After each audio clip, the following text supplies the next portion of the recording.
아마도 여기 계신 분들 가운데 한 번쯤은 복권을 사신 경험이 있을 것으로 예상됩니다. 저도 어렸을 때 기억으로 이 복권 한 장과 100원짜리 하나를 들고 유심히 읽어봤던 기억이 있습니다. 이렇게 실론을 뜨고 복권을 보면 매덕 5천 이렇게 기록이 돼 있는데, 이 가장자리부터 이 100원짜리를 들고 서서히 긁어 나가면 어김없이 가장 결정적인 가운데 부분을 긁으면 이제 꽝이라는 어떤 단어가 그려져 있어서 실망했던 적이 종종 있었습니다. 그런데 어느 한 기업에서 이 복권 당첨자들의 삶을 조사해 보았는데 90% 이상이 불행한 결말을 맞이했다는 결과를 보여주었습니다. 재미교포 이모 씨는 복권으로 무려 1,800만 달러에 당첨되며 인생 역정에 성공했습니다. 그는 당첨금의 상당액을 기부하고 재단을 설립하는 등 좋은 일에 힘썼습니다. 그러나 오래전 연락이 끊긴 친척들이 찾아오고 심지어는 일면식도 없는 이들이 막무가내로 돈을 요구하는 가운데 결국 그는 도박에 손을 댔고 그 길로 모든 재산을 잃게 되었습니다. 또 한 사람, 미국의 87세 복권 당첨자는 말하기를, 저는 복권에 당첨돼 오히려 불행해진 사람들을 많이 보았습니다. 저의 자제력을 믿고 연금 형태로 나눠 받으며 행복한 노년 생활을 보내게 될 겁니다. 남은 돈은 기부하고 세상을 떠나겠습니다 라고 했지만 노인은 3년도 채 안 돼서 노숙자로 전락해버리고 말았습니다. 세상 사람들뿐만 아니라 우리도 복권에 당첨되는 꿈을 꿉니다. 그러나 그것이 정말 복을 가져다주는 복이라면 모두가 잘 되어야 하는 것이 아니겠습니까? 하지만 현실은 그렇지 않습니다. 왜냐하면 진정한 복을 주시는 분은 세상에 딱 한 분만 계시기 때문입니다. 오늘 이삭은 전능하신 하나님께 좋은 것을 받은 자로서 묘사되고 있습니다. 그는 세상에서 나그네로 살았지만 오늘 본문의 기록에 이방 땅에서 농사를 하여 그해 100배나 얻었다고 하였습니다. 또 그 사람이 창대하고 왕성하여 마침내 거부가 되었다라고 했는데요. 그렇다면 이삭이 누린 복은 구체적으로 무엇이었습니까? 저는 오늘 본문을 통해서 이 신자가 세상에서 누리게 되는 하나님의 복이 무엇인지 함께 알아보도록 하겠습니다. 첫째로, 성도는 세상에서 흉년을 만나도 오직 하나님의 말씀을 듣고 순종함으로 자자손손 신앙의 복을 누리게 됩니다. 우리 다 같이 본문의 말씀 1절에서 6절까지의 말씀을 함께 읽도록 하겠습니다.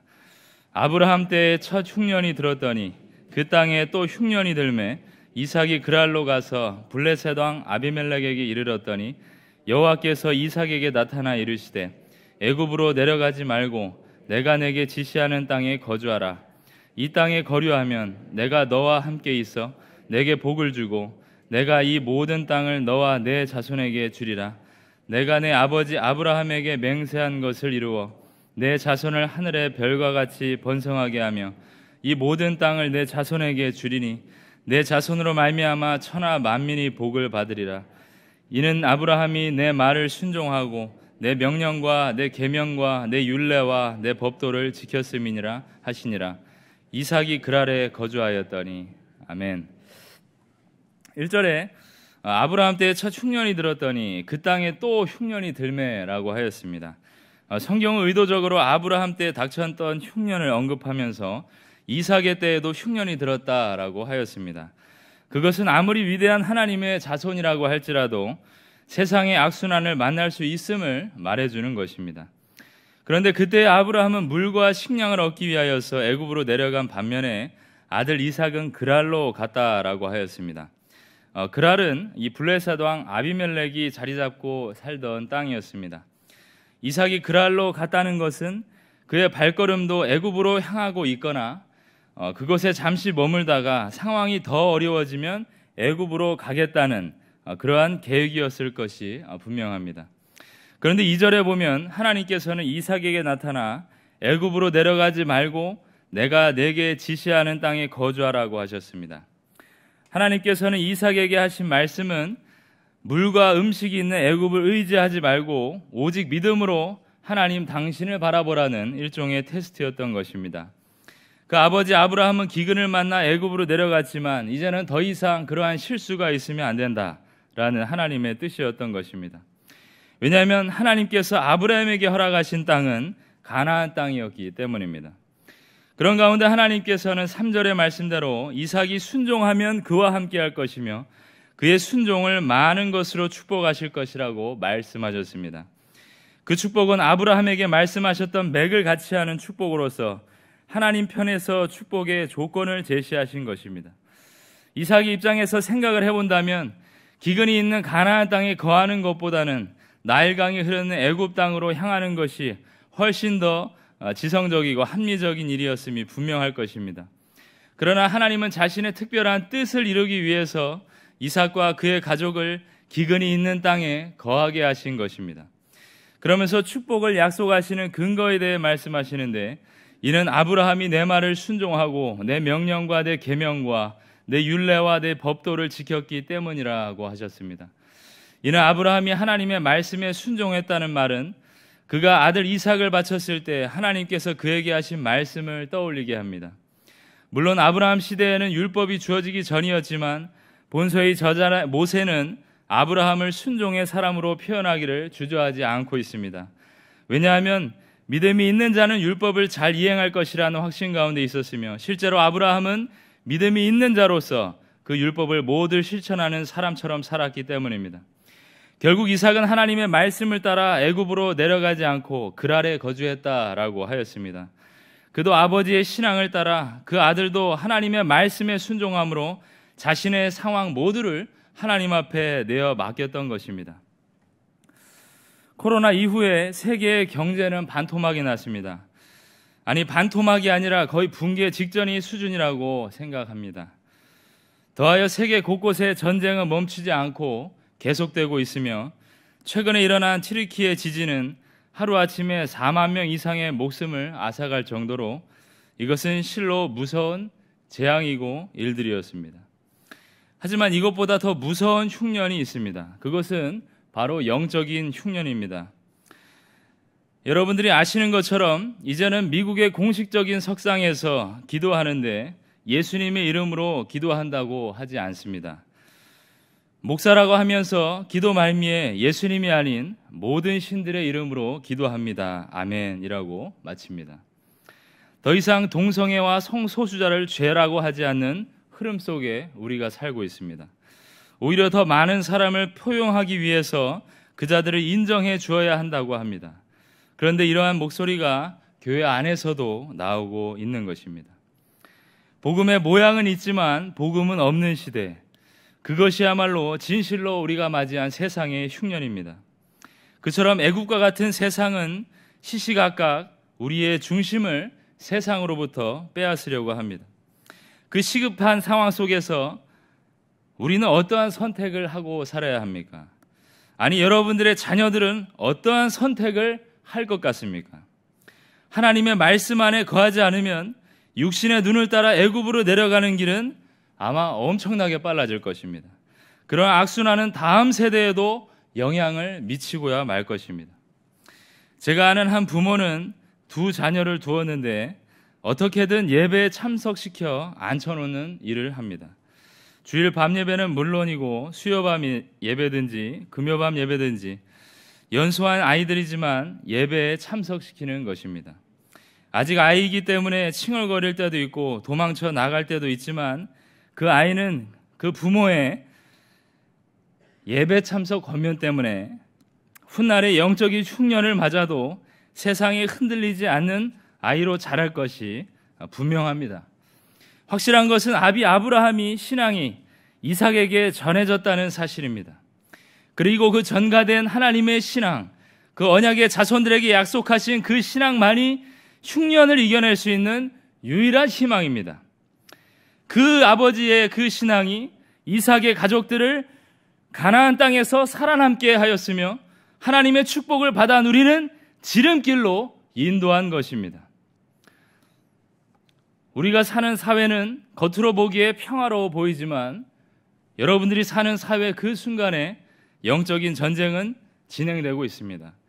사단은 우리를 어떻게든 이 신앙에서 파선시켜 보려고 안간힘을 힘을 쓰고 말씀에 순종하지 못하도록, 말씀 안에 우리가 거하지 못하도록 장애물, 곧 영상매체와 인터넷, 사람과 학교, 직장, 수많은 수단을 사용하여 우리를 하나님의 음성에서 멀어지게 하는 일을 하고 있습니다.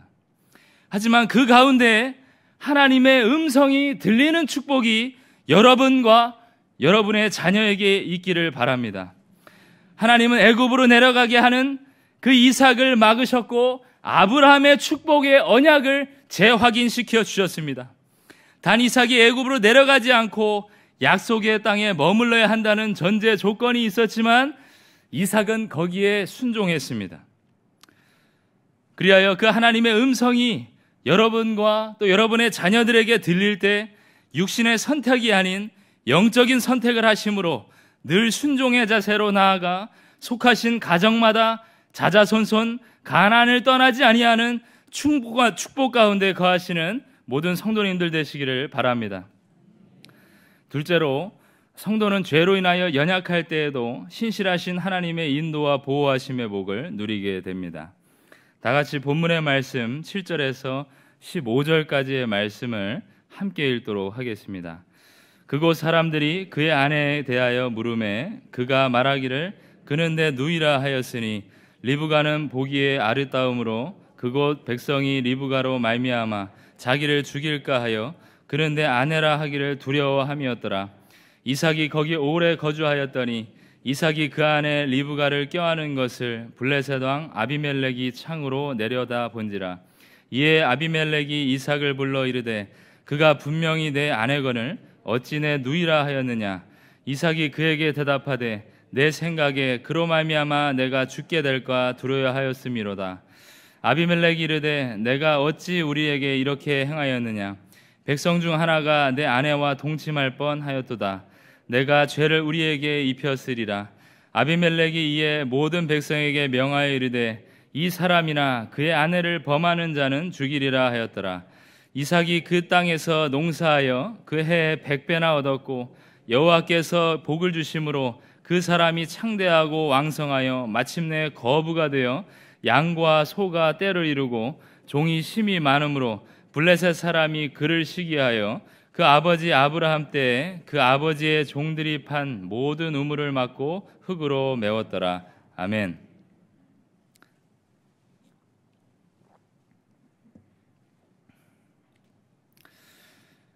이제 이삭의 가족들은 그랄 땅에서의 삶의 본격적인 시작이 되었습니다. 그런데 한 가지 사건이 발생하는데 그것은 이삭의 아내 리브가의 아름다운 모습 때문이었습니다. 블레셋 사람들에 비해 밝은 피부를 가졌는지 그녀의 아름다운 모습은 주위 사람들의 눈길을 끌기 충분했고 그랄 사람들이 새로 이주해온 그녀에 대한 호감을 가지고 이모저모를 캐물었던 것입니다. 하지만 이삭은 리브가로 인하여 자신이 죽음을 당할까 하여 그를 아내라 하기를 두려워했고 아비멜렉과 그의 백성들을 속여 그를 내 누이라고 하는 거짓말을 하였습니다. 곧 이삭은 자신과 동행하여 주신다는 하나님의 그 신실하신 언약의 말씀을 간직하지 못하고 단지 그 눈앞에 보이는 상황, 즉 당면한 인간적인 위력 앞에 두려워 떨고 거짓말을 한 것입니다. 이러한 모습은 그의 아버지 아브라함이 아내 사라를 여동생이라고 속인 것과 동일한 모습으로 그 거짓말은 오래가지 못했습니다. 8절의 기록처럼 아비멜렉은 이삭과 리브가의 관계를 창문으로 내려다 봄으로써 알게 되고 이삭을 불러 호되게 야단을 쳤습니다.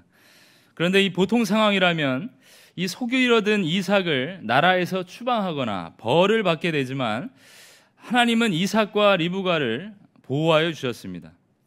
아브라함이 아비멜렉을 속였을 때에는 하나님께서 직접 개입하셔서 사건을 해결해 주셨는데 이번에는 의로운 아비멜렉을 만나게 하셔서 리브가와 그 이삭을 보호하신 것입니다. 의아한 일이지만 11절의 말씀처럼 아비멜렉이 이에 모든 백성에게 명하여 이르되 이 사람이나 그의 아내를 범하는 자는 죽이리라고 선포하였던 것입니다.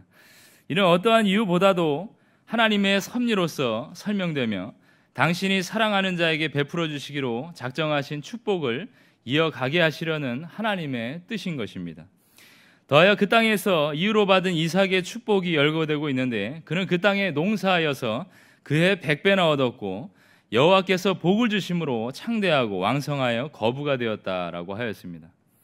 이삭이 블레셋에 거하는 동안 그가 무엇을 하든지 하나님께서는 부를 쌓게 하신 것입니다.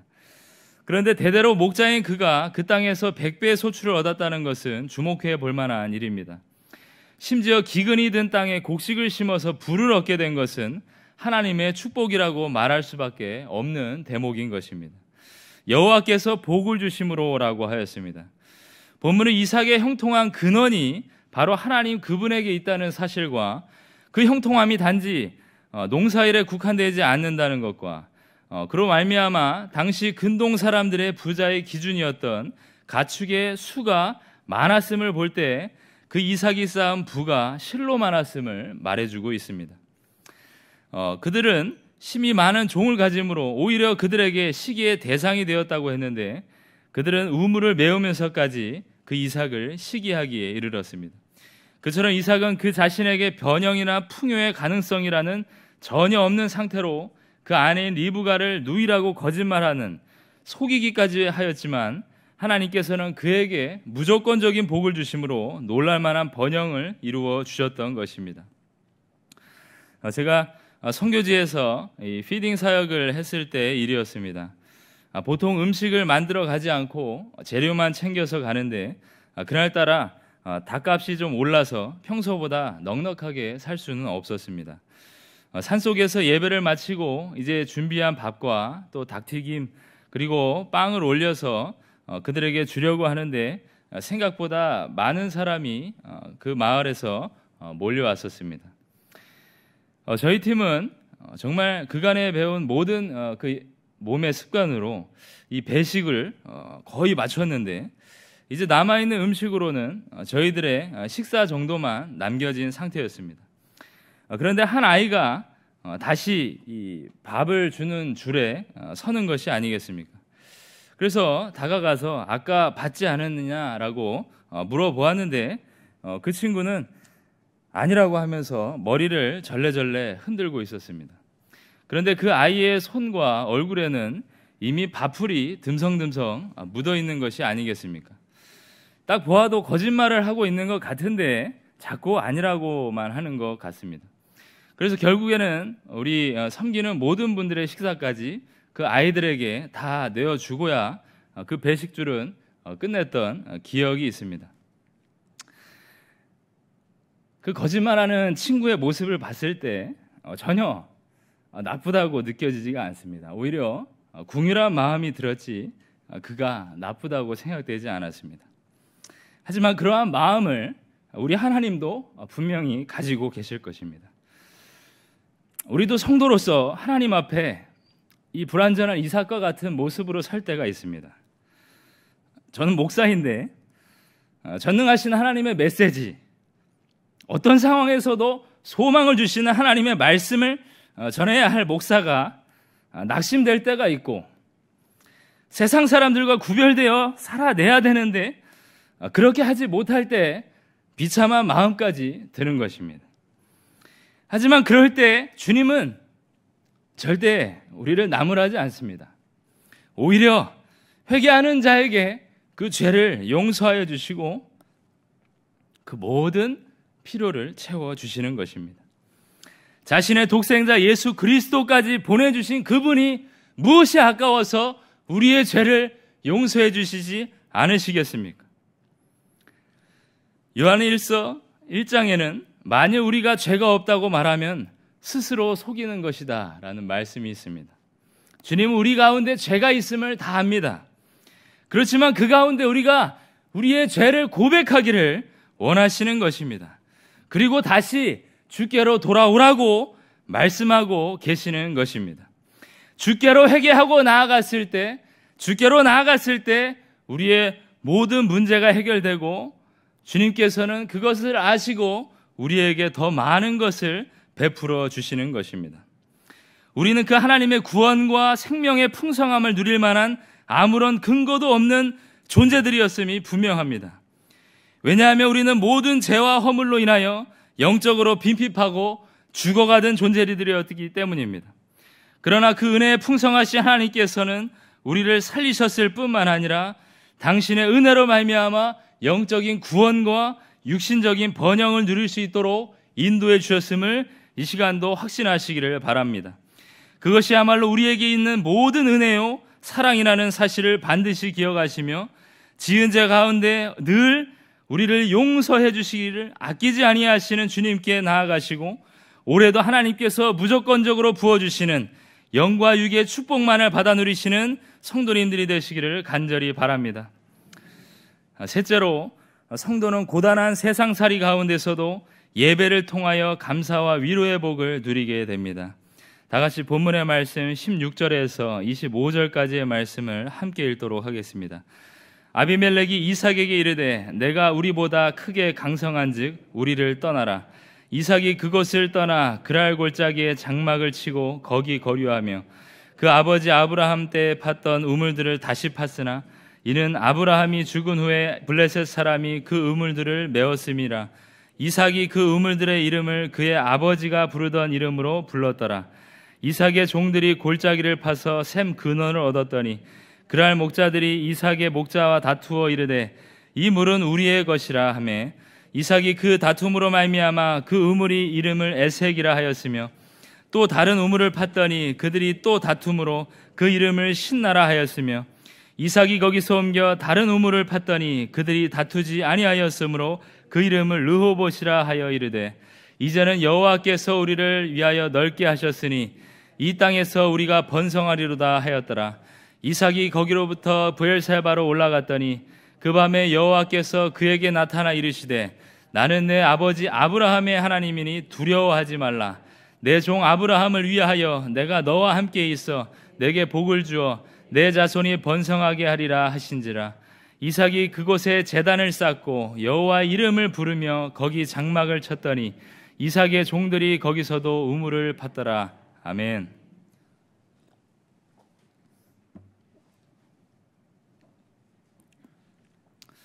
하나님의 축복을 받은 그랄 땅에 이제는 신흥 재벌이 된 이삭에게 블레셋 사람들이 질투와 시기가 본격적으로 시작되었습니다. 한편 블레셋 왕 아비멜렉은 이삭이 더 큰 힘을 갖기 전에 그 땅에서 떠나줄 것을 간청하였던 것입니다. 그렇게 이삭은 장막을 치게 되는 떠돌이 생활을 다시 시작했지만 그의 삶이 결코 힘든 것이 아니었습니다. 왜냐하면 가는 곳마다 하나님이 축복을 하셨기 때문입니다. 이삭은 먼저 그랄 골짜기에 거하며 옛날 아버지 아브라함이 팠던 그 우물을 다시 팠습니다. 훗날 블레셋 땅에 살던 사람들이 메어버린 그 샘물을 여러 개 다시 팠던 것입니다.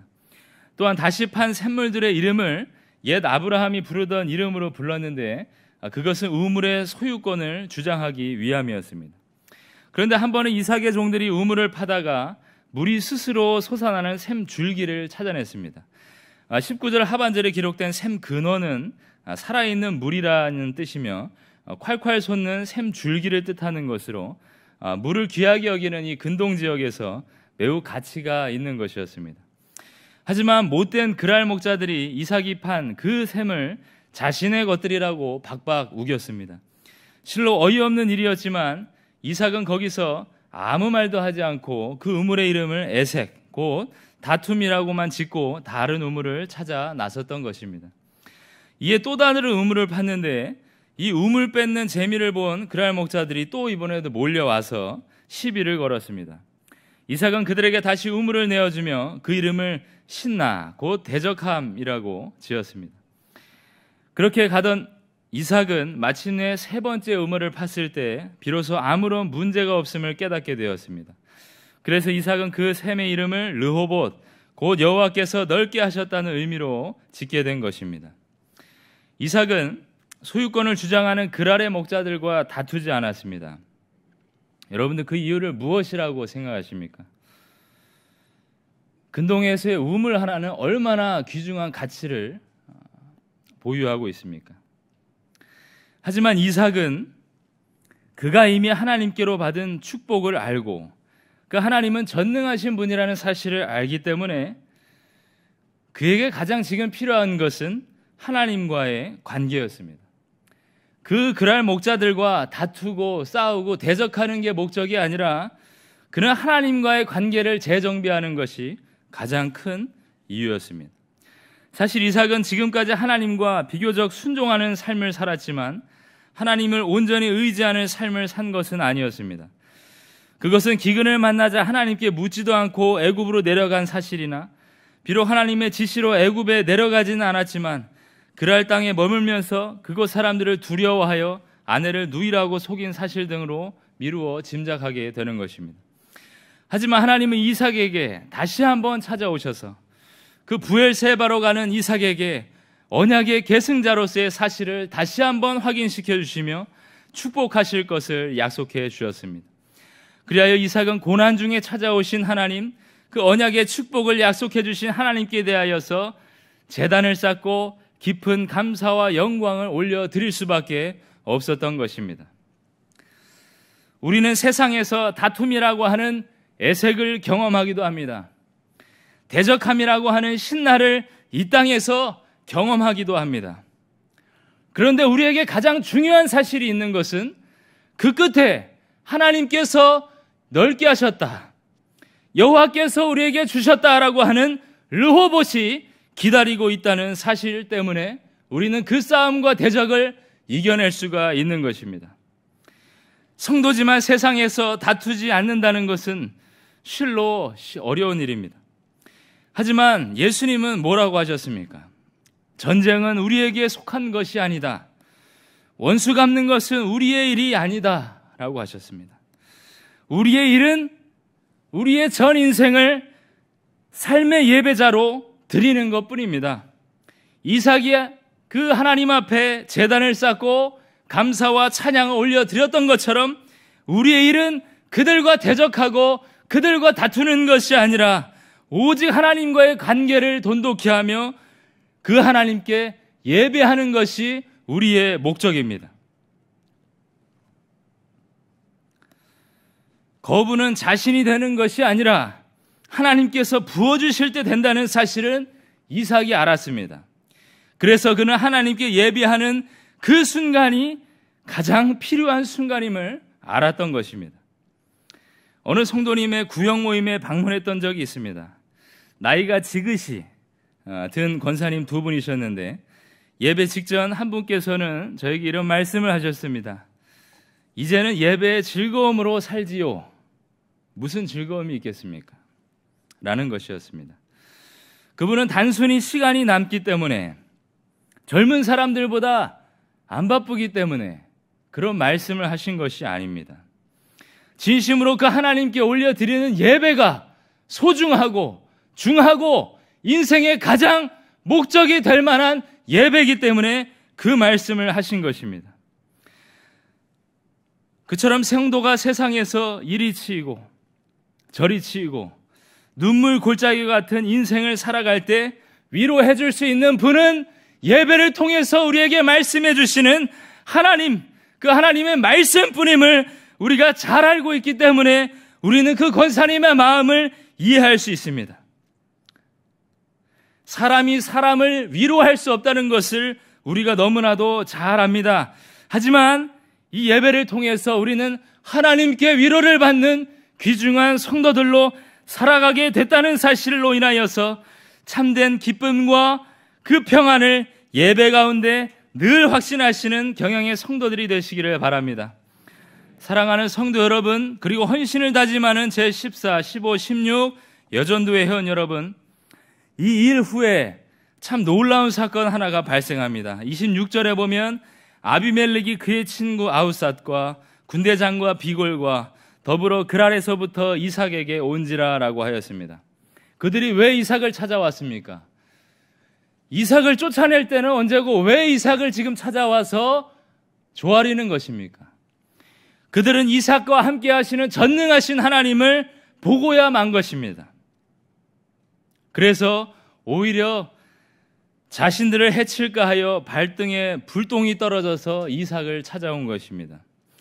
마찬가지로 세상 사람들은 여러분들과 함께 하시는 하나님을 봅니다. 옆집의 김씨 아저씨도, 그 옆집의 이씨 아주머니도, 학교의 친구들도, 직장의 동료들도 마찬가지입니다. 보지 않는 것 같지만 믿음을 가진 자들이 어떻게 살고, 어떻게 말하고, 어떻게 움직이는지 다 보고 있는 겁니다. 왜냐하면 하나님께서는 살아계시고 하나님께서는 역사하셔서 여러분들과 동행하고 계시기 때문입니다. 그러니 여러분들의 삶이 얼마나 중요한 것이겠습니까?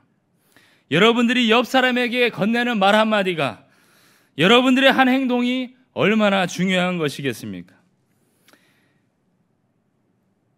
우리는 그리하여서 아직은 나그네 인생을 살고 있지만 이 세상을 넉넉히 이기게 되는 저 천국에서 왕노릇할 하나님의 자녀로 살아가게 됩니다. 그처럼 세상에서 흉년을 만할 때 오직 하나님의 말씀 안에 거하시고 그 말씀에 순종하심으로써 믿음의 본을 보이시고 신앙의 명문가정으로 이 경양의 기둥과 같은 믿음의 자녀들을 길러내시기를 바랍니다.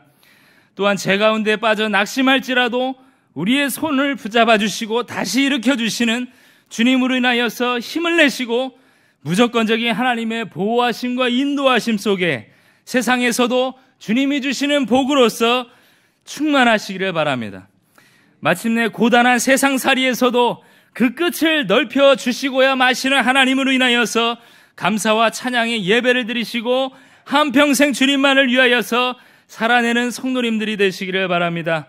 그리하여 이 한 주를 통과하시면서 애굽이 아닌 가나안 땅, 두려움이 아닌 평안이, 다툼이 아니라 축복만이 여러분들의 삶 가운데 충만하기를 바라고 하나님의 약속을 믿는 자에게 샘을 터뜨려 축복해 주시는 그 주님만을 온전히 의지하고 나아가 여호와께서 우리를 위하여서 넓게 하셨다라는 그 고백이 이 희년 가운데 여러분들의 가정과 직장과 모든 사업장에 충만하시기를 간절히 바랍니다.